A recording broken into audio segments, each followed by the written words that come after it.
Ahoj, já jsem Martin Kafka. Kafka z V, jako věžník, to jsem zase já a Roman k tomu. Tak a společně jsme Fosilní palivo.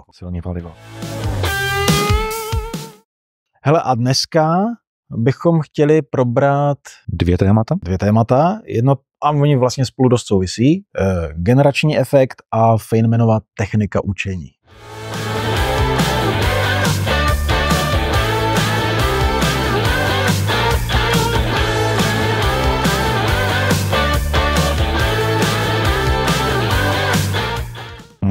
Zní to strašně složitě. Zní to složitě a já na rovinu říkám, že když s tím Martin přišel, tak jsem netušil, co to je. Pak jsem si to přečetl a zjistil jsem, že to vlastně používám. Děláš celý život. Ne celý život, ale roky. A o tom to vlastně je celé to naše fosilnění tady, že občas to palivo je ukryté pod nějakými nánosy něčeho, co člověk třeba nezná, ale je to tam někde nějak intuitivně v těch našich životech obsaženo. Jo, je to často tak, pokud už dospěje člověk jako do našeho věku, jako téměř do té jako 50, tak už lecos jako poznal, má to možná trošku jinak pojmenovaný, ale už vlastně má ty věci jako trošku zažitý, takže my je tak jako oprášíme a přiblížíme. No a já vlastně tím, že jsem to neznal, tak to teďka nám může dobře posloužit jako ukázka Feynmanovy techniky učení. Co by mohla být ta Feynmanova tak technika co to vlastně je, Martine? Hele, tak počkej, nastavíme si čas. Nastavíme si čas. A kolik bychom na to dali? Máme na to 15 minut? Máme na to 15. No. Jsme dali minulé 20, viď, jako a ukázalo se, že se tam asi vejdeme, i když jsme nestihli úplně všechno, ale mohli bychom to zkusit teď jako na těch 15. Tak hele, já to nastavuju, pouštím, jede to. Tak co je Feynmanova technika učení? V podstatě že Feynman byl slavný fyzik, který byl proslavený tím, že byl schopný strašně složitý koncepty nebo strašně složitý věci vysvětlovat jednoduše. A na tom vlastně celá ta technika učení je postavená. Představte si, že potřebujete vysvětlit nějakou věc složitou, extra složitou, někomu, kdo o ní neví vůbec nic. V tomhle případě dokonce se říká o ty Feynmanovy techniky učení 5letému dítěti. Jo, tak vlastně vysvětlit 5letému děcku tak, aby pochopilo fakt jako složitý věci. Z fyziky, ale i jako z dalších oborů. A to je ta cesta. Jo. A hlavně, když se do tohohle toho jako člověk pustí, tak zjistí, jaký má on sám mezery, musí dostatečně pochopit tu věc, aby dokázal dostatečně jednoduše předat. A vlastně, když ji dostatečně jako nepochopíš, najdeš tam nějaký ty díry v těch svých znalostech, tak je tvým úkolem vlastně ty díry vyplnit, aby opravdu jako celek jako dokázal tu informaci předat dál. Já jsem se dozvěděl při pročítání těch definic, že vlastně takovým jedním z těch kroků je, že si nejdřív sám z hlavy, bez nějakých externích pomůcek, dáš na papír nebo kamkoliv jinam to, co vlastně o tom tématu víš, a během toho, co to vysypáváš, tak vlastně už vidíš, kde máš nějaký hluchý místa, který potřeba vyplnit, a to se mi na tom zdá strašně dobrý, protože to přesně používám už fakt dlouhou dobu. Je to tak, nebo se pletu? Hele jo, je to tak a vlastně to je i ten generační efekt. Generační efekt má také jako v češtině je to takový blbej název, jo, trošku jako generační efekt vypadá jako, že to je jako střed mezi generacema, jako mezi fosilama. Hele, ale generační efekt je z angličtiny generation effect a spíš se to váže k tomu, jakože generuješ tu myšlenku, jo, a funguje to tak, že ty si něco přečteš a pak si z toho uděláš výpisky, co si jakoby pamatuješ, jo, přesně jak říkáš. A tím, že to nejenom pasivně čteš, ale že to aktivně si vybavuješ a snažíš se to vygenerovat, jako říct napsat vlastními slovy, tak tohle má jako velký vliv na to, jakým způsobem si zapamatuješ, výrazně líp si zapamatuješ tu látku, kterou si čet. Ano, jenom zapamatuješ, ale pak třeba i přenášíš do praxe. A to, když to člověk zapisuje, tak to už je samozřejmě jako ještě lepší varianta, ale už hodně pomáhá sama o sobě, když to třeba říkáš kamarádovi, manželce nebo někomu. Když jenom vlastně nějakou myšlenku z ty knížky nečteš, ale přeříkáš svými slovy, tak už tohle potom má u mě aspoň ten efekt, že si tyhle věci pamatuju.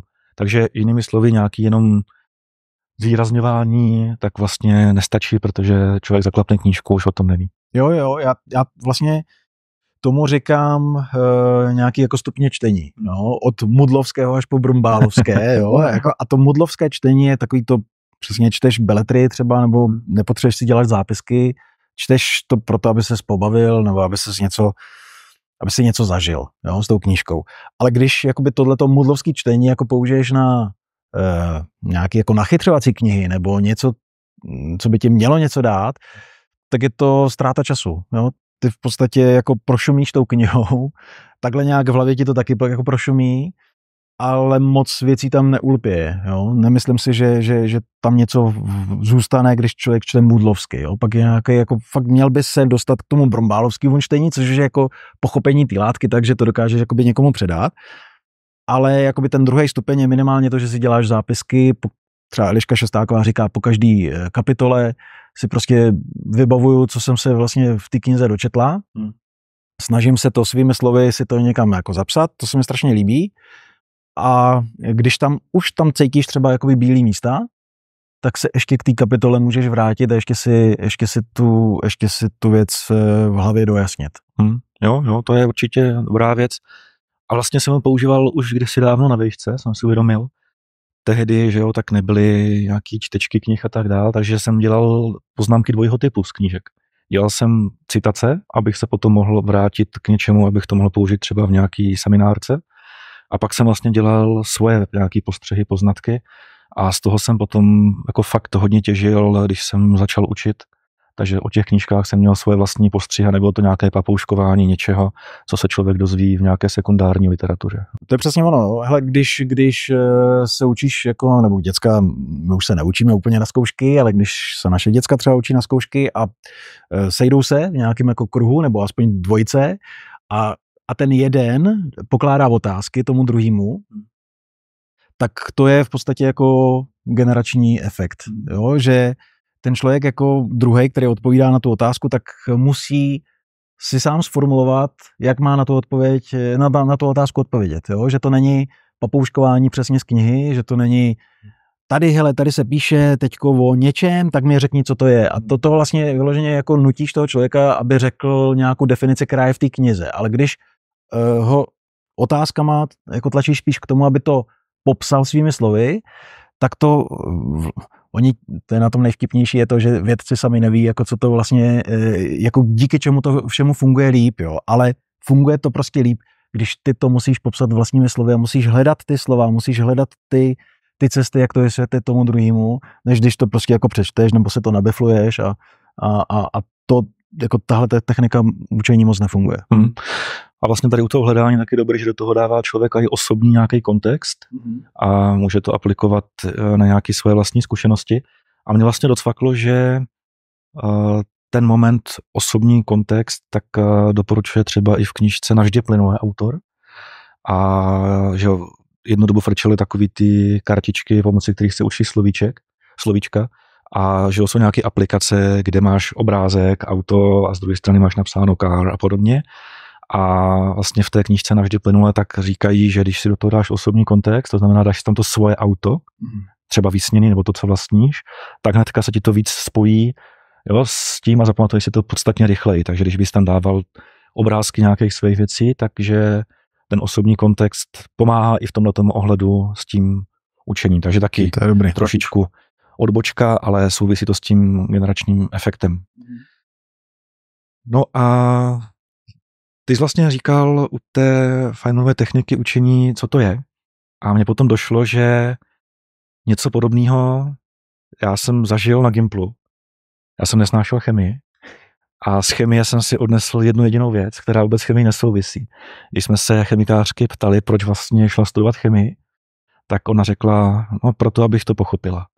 A to je vlastně ono. Když člověk chce něco dobře pochopit, tak to musí vlastně umět tak dobře, že to dokáže vysvětlit prostě ne mladším lidem, ale prostě, jak říkáš, 5letému dítěti. Takže ono to k tomu člověka motivuje, aby nad tím nějak dřel, aby hledal ty hluchý místa, aby dokázal sformulovat všechno velice jednoduše a v tom okamžiku, nebo obrátím to, Člověk to dokáže říct velice jednoduše, jenom tehdy, když tomu dobře rozumí. Pokud jenom něco papouškuje, pokud jenom něco má nastudováno tak trošičku ledabile, tak nedokáže právě zjednodušovat, nedokáže to říkat svými slovy.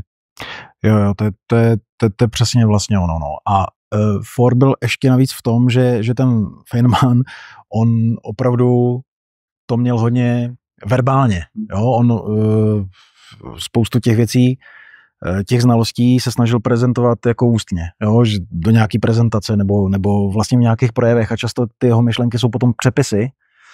To, co my si dneska čteme, tak to jsou přepisy nějakých jeho přednášek a povídání a tohle je jako asi taky důležitá věc, že on i jako pracoval tak, že to vysvětloval a pak to zapisoval a že i ty jeho knihy třeba vznikaly tak, že on mluvil a pak to byl přepis toho jak to vysvětloval. A on byl v tomhle tomu opravdu jako machr, proto se to teda jmenuje po něm, ta technika.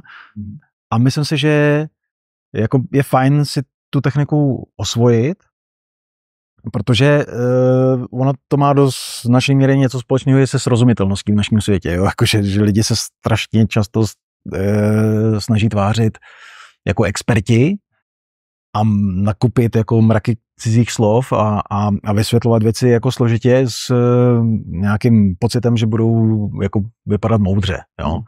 Tak ve finále vlastně vypadají jako pitomci, jo? Protože to je taková jako trošku snobárna. Jo? Ale když dokážou lidi věci vysvětlit jako jednoduše, tak je vidět, že opravdu ví, o čem mluví a že opravdu mají jako dobře vymyšlený a dobře zpracovaný jako v hlavě. To je podle mě důležité. Jo, to jsem taky vlastně se dočetl v té definici, že pokud v tom projevu je nějaký cizí termín, my rádi říkáme termit, tak ho zkusme nahradit nějakým běžně užívaným, pokud to jde. Samozřejmě v některých případech to úplně nejde, ale pokud to jde, tak je dobré se neschovávat nedělat za sebe vědce, když nemusím.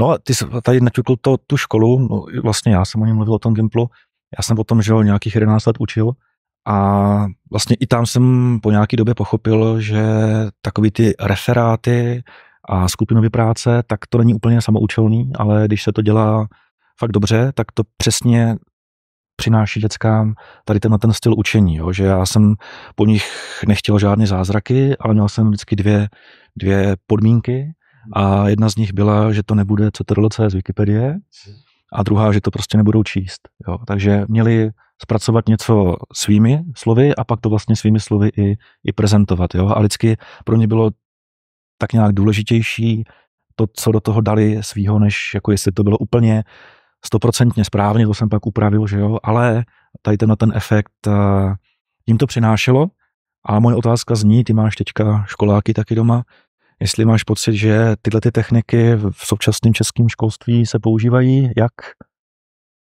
Ale jak asi kde, jak asi u kterého učitele, si myslím, hodně jako vždycky, záleží na lidech, ale no úplně si nemyslím, že to je jako standard, jo? Že když prostě jako postavíš jako před ty žáky a jedeš frontální výuku a prostě zapisujte si to, co říkám a takhle mě to prostě odvyprávíte, tak to není jako znak asi dobrýho učitele, si myslím, obecně. Myslím si, že ten jako nevzbudíš v dětskách zápal pro věc, když jim to nevysvětlíš jejich jazykem, jo? Když prostě jim popíšeš třeba chemii, jo, o který jsi mluvil, jako, a bude to vypadat, jako když na ně naházíš jako batoh hieroglyfů, jako, tak úplně nevzbudíš jako nadšení pro věc. Když jim popíšeš tu látku, ten předmět poutavě, jejich jazykem, dokážeš se jim přiblížit, tak potom dokážeš jako ty děcka nadchnout, jo, a bohužel jako naše děcka jako nechodí ze školy často jako nadšený pro určitý předměty. Jo? Pro určitý jo, tam evidentně to funguje dobře, ale jsou předměty, ze kterých jako evidentně odvázený nejsou a tam to nefunguje. No? Takže myslím si, že tam rezervy budou. Jo, to mám vlastně podobné zkušenosti a občas platí i to, že někteří učitelé, že nejsou úplně aprobovaní na ten předmět, a tím, že jedou tu frontální výuku a chtějí papouškování doslova, tak se trošku chrání ho sami před sebou protože kdyby dali dětskám tu možnost, že můžou říkat něco svými slovy, tak oni by museli strašně moc ověřovat, jestli to tak může být nebo nemůže být a je to pro ně namáhavé. Takže je zatím možná i nějaká trošku pohodlnost, ale nechme souzení, to nám úplně nepřísluší. Spíš si řekněme, co vlastně to všechno, o čem mluvíme dneska, může přinášet nám. Jo? Teďka jsme řekli, že ve škole by to bylo dobrý, tam to úplně my neovlivníme, ale můžeme to ovlivnit v našich životech, tak co nám přináší tady ty dvě techniky? Myslím si, že minimálně znalost těch dvou technik přináší změnu přístupu k věcem. Jo? Jakože když člověk bude vědět, že existuje něco jako je generační efekt, nemusí znát třeba Feynmanovu techniku, ale může vědět, že existuje generační efekt, který byl popsaný už někdy v 78. roce v minulém století, takže to už má nějakou jako platnost. A byť vědci pořád teda jako neví proč to funguje, tak funguje. A funguje to, že když si něco přečtete, tak vám to neulpí tolik, jako když to, co přečtete, zkusíte vyložit vlastními slovy. Buď si sepsat nějaké jako poznámky k přečtené kapitole nebo přečtené knize, anebo si to odvyprávět někam prostě na diktafon, pak si to přepsat, nebo to odvyprávět partnerovi, pokud bude mít ochotu poslouchat u kafe.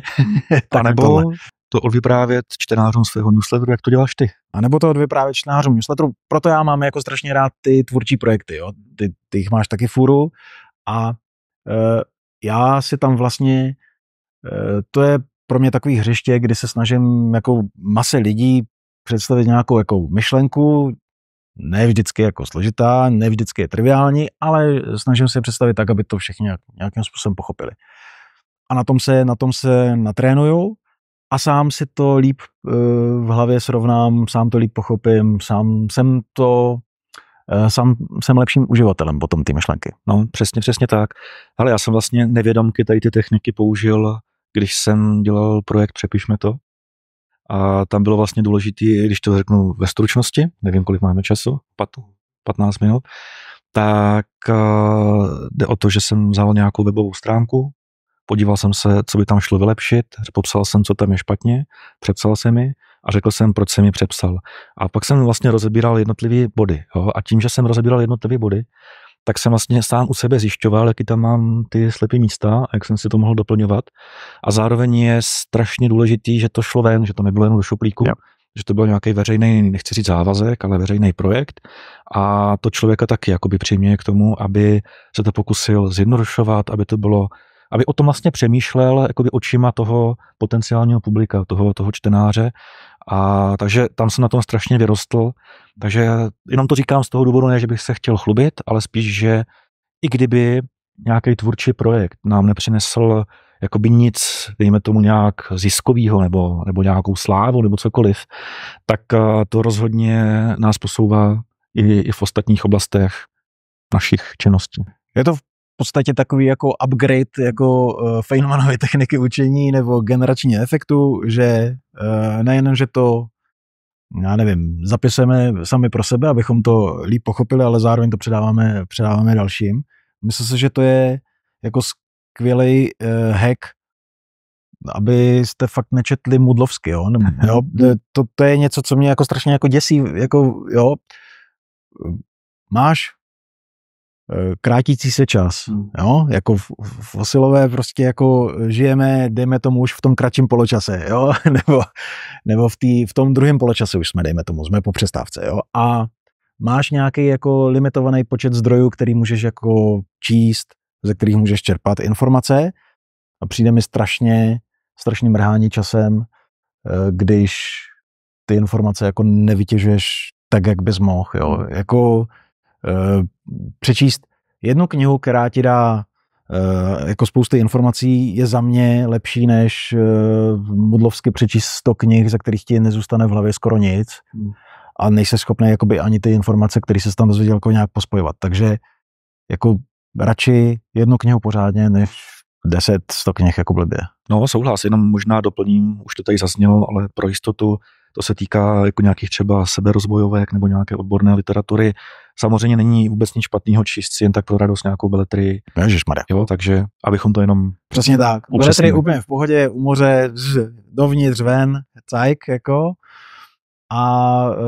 ale když se chci jako někam dostat, tak fakt z toho zkusit vytěžit co nejvíc. A tyhle ty dva přístupy, hlavně ten generační efekt, podle mě, jako skvělej.